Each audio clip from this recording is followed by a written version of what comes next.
Hello. I'm going to talk today about the 2022 edition of the Betty Crocker Cookbook. This is the 13th edition of the popular cookbook. This book was printed in Italy, but the publisher's main offices are in USA in New York City. In this latest edition, there is a QR code that leads to a Betty Crocker website where you can look up recipes. This book cookbook does not include a picture of Betty Crocker, although the company has gone to great lengths to create an image to represent her. In 1996, Betty Crocker conducted a nationwide search and found 75 women that embodied the characteristics of Betty Crocker. They created a computerized portrait by combining the images of those 75 women into one picture. Like previous edition, this book also starts out with a personal note signed by Betty, welcoming the reader and reassuring them of the book's high standards. She tells us that this book includes a new veggie forward chapter and offers gluten-free, vegan, and vegetarian options. By 2022, cooks demanded these types of recipes because trends favor healthy eating. This cookbook supports Hottaker's idea that a cookbook's main goal is to make money, and the people at Betty Crocker know that if they want to sell books, they must respond to current trends. As always, there's a table of contents at the beginning and an extensive index at the back of the book. This cookbook is arranged by food types and contains 21 chapters.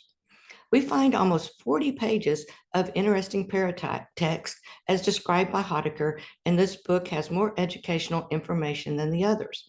The Getting Started section includes information about kitchen organization, tools, ingredients, cooking techniques, and terms. Like before, each chapter begins with a short section about the basics. If you remember from the first video, I showed you a page with pictures of cuts of beef. This cookbook also has pages with even better pictures of meat cuts and also pictures of various vegetables. In this cookbook, there are over 1,300 recipes, including more than 375 brand new modern dishes.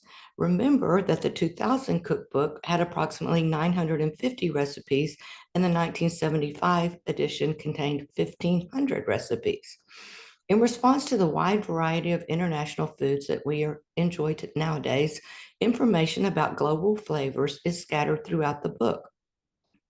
These pages feature spices and ingredients that are commonly found in cultures around the world.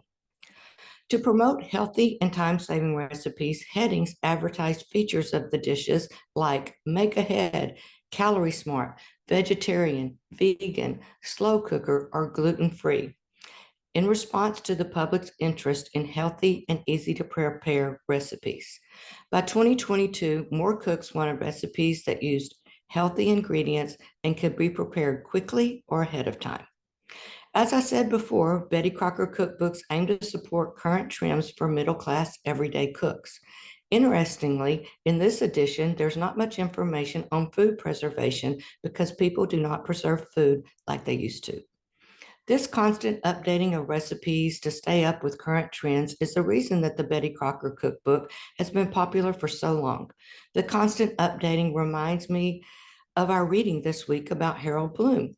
The article says that some people consider Bloom Freudian because he characterizes literature as essentially Oedipal. The son must kill and replace the father. It goes on to say that Madonna replaced Cyndi Lauper, only to replace by Britney Spears, and so on. Betty Crocker stays relevant by replacing outdated recipes with new ones. Now for my recipe. I decided to make the lemon bars. Here they are. It's a smaller recipe. It only uses an 8x8 pan. If you remember last week, I said that the name lemon squares in the older cookbooks was updated to lemon bars in the 2000 cookbook to reflect the new popularity of snack bars. The 13th edition continues to call them lemon bars because the idea of snack bars is still very popular. In the first chapter of Art as Device, Victor Slavinsky discusses the importance of perception when we judge the quality of something. I think that Betty Crocker shows that she agrees with this idea when she changes the name to lemon bars. The name lemon bars changes the perception of the dessert to describe a portable, trendier snack. I followed the recipe exactly, and I was able to use butter this time. If by 2022, people realize that butter is healthier than margarine, oil, or Crisco. I probably made these lemon bars over 50 times. They're refreshing on a hot summer day. And in this latest cookbook, Betty Crocker calls them calorie smart and vegan. Thanks for listening. Hope you have a good day.